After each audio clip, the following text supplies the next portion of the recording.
Bonjour, je suis Ibtissam Moser, analyste socio-économique à la CLCV. On a fait un bilan semestriel de l'Observatoire du Fonds réparation des équipements électriques et électroniques qui couvre la période de janvier à juin 2024. On a analysé l'impact de ces changements opérés par les pouvoirs publics sur la labellisation et sur le volume des réparations. En termes d'accessibilité à la réparation, il y a eu une augmentation de 27% des entreprises labellisées. C'est-à-dire qu'on est passé de 812 entreprises labellisées en janvier 2024 à 1030 en juin 2024.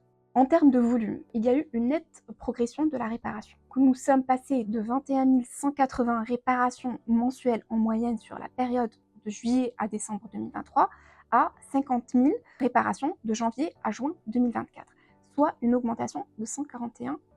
Même si il y a une augmentation et une amélioration positive du bonus et du fonds réparation, des efforts supplémentaires sont nécessaires.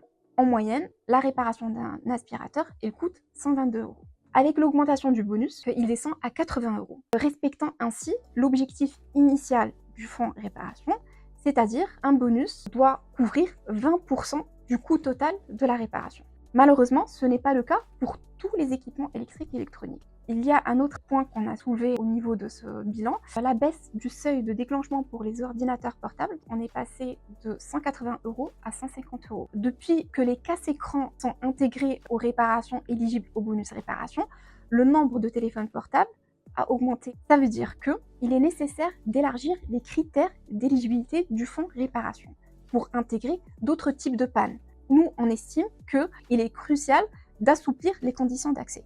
Donc aujourd'hui, on déplore la mise en place de ce critère d'éligibilité au bonus, car moins les conditions d'accès seront restrictives, plus le fonds réparation il va gagner en autorité.